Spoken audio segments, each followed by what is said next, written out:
Good afternoon. I'm Carrie Kolehouse, Executive Director of MomsBloom, and I'm joined by Kiara Baskin, who is a board member for MomsBloom, as well as the program director for the Day One Doula program.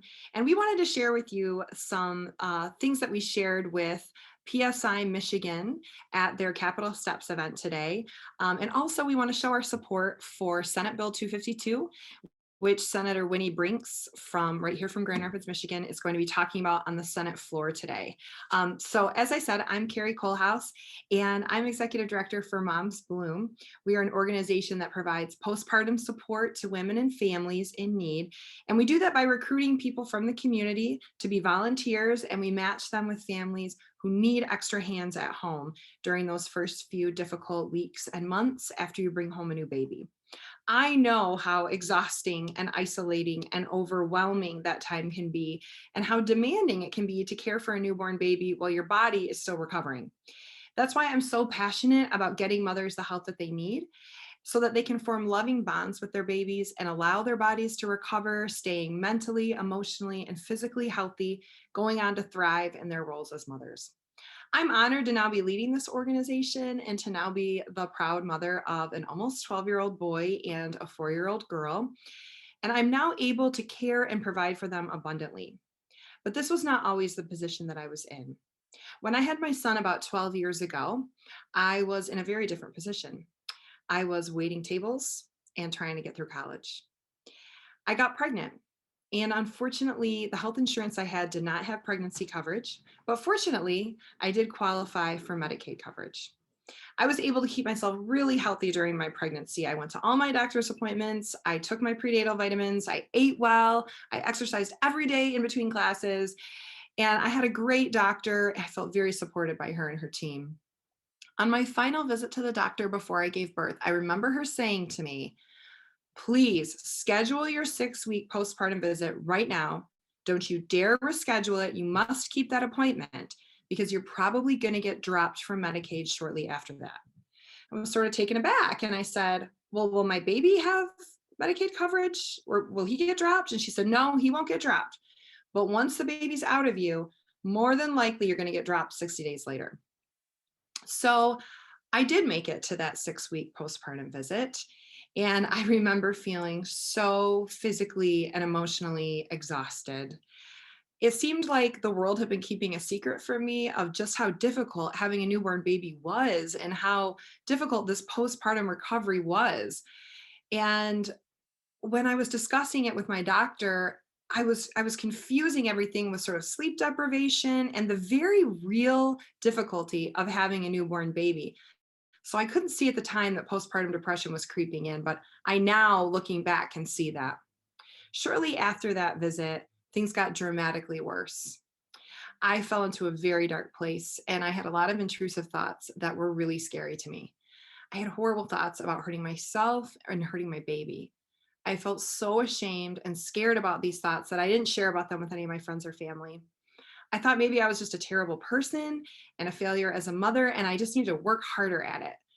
I now know that this is really common. Most moms report symptoms getting to be the most intense right around 8 weeks, which is also right around the time that they risk having their Medicaid coverage dropped.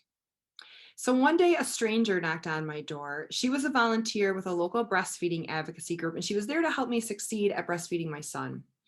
Because she was a stranger, not in spite of the fact that she was a stranger, but because she was a stranger, I told her the truth about what was going on.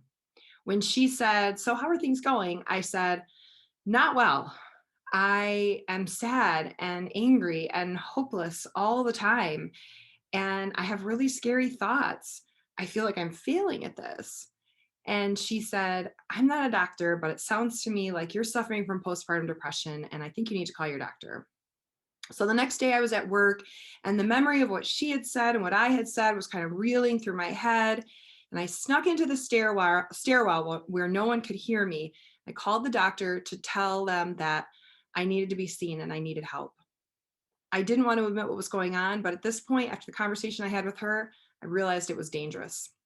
So I put it on a credit card. I couldn't afford that doctor's visit. I couldn't afford medication or treatments, but I put it on a credit card because I knew that I had to. I didn't have health insurance. But I've thought back to this situation over the last 12 years, and I've wondered, what if that stranger had never showed up? What if she hadn't known what to say? What if she'd reacted differently? What if I wasn't a white woman? What if she had labeled me as just another single mom? What if I hadn't been about to graduate college and confident I could pay off any debts I accumulated? What if I didn't have a credit card, or what if I couldn't qualify for a credit card? I now know that as many as 1 in 5 women will have a perinatal mood or anxiety disorder, making it the most common complication after childbirth. With more than 100,000 births taking place in Michigan each year, that means that as many as 20,000 women right here in Michigan will experience a mental health disorder like I did. And with 41% of Michigan's babies born into homes below the poverty line, how many of their mothers will be in a situation as privileged as mine? That's why I'm asking today for Michigan's leadership to pass legislation, Senate Bill 252, to ensure that moms can stay on Medicaid for at least 1 year after giving birth, so that they have the means to stay physically and mentally healthy and be well enough to truly provide quality care for their babies. The life and health of a mother is not only important when there is a baby inside of her. And with startling maternal mortality rates after birth, we need to take action to ensure that mothers survive and thrive. We have to do better. As a society, we need to value and support mothers as much as we value and support babies. You simply can't do one without the other. So now I want Kiara Baskin to share a little bit with us about the work that she's been doing on the ground and the impact that she's been seeing about this lack of coverage. Kiara? There is no other part of our healthcare system that has a greater effect on the health of our population than maternity care. When we look at the current state of maternity care, we can do better and we must do better. Women in the United States are the most likely to die from complications related to pregnancy and childbirth. Black women, however, Black women, however, are significantly more likely to have a severe maternal morbidity event or near miss happen. These events can have long term consequences to women's health. High blood pressure, infections from cesarean sections, or blood clots are some of the top contributors that we see as it relates to severe maternal morbidity. These events increase the likelihood of hospital readmission during the postpartum period.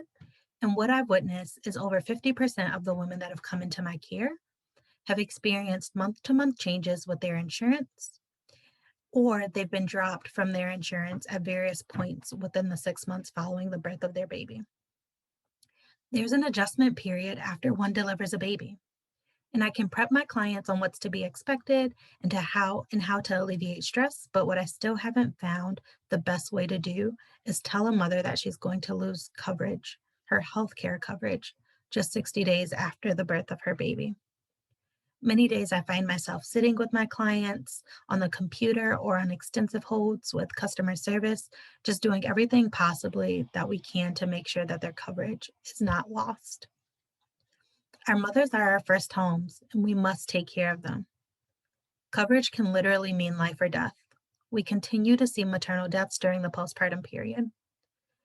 With Michigan permanently extending coverage beyond 60 days postpartum, this is a direct response and correlation to improved outcomes and reduction in disparities. We can't wait to move on this. The future of our communities depends on women having access to the support services that they need. Healthy mom, healthy baby is just the bare minimum. We have an opportunity right now to re-envision the infrastructure that's needed to truly center women and all birthing people. We must make this a priority. We must continue to elevate the voices and the needs of those who have historically been unvoiced. We've waited far too long, but right now is the time. And I am hopeful and excited to see the transformation and support of assuring better futures and community for all. Thank you, Kiara. So please check out the comments.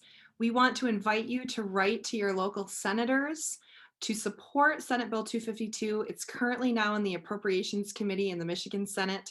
We want to see this passed so that we can ensure that mothers are supported with healthcare coverage for at least the first year after giving birth. Thanks so much for listening.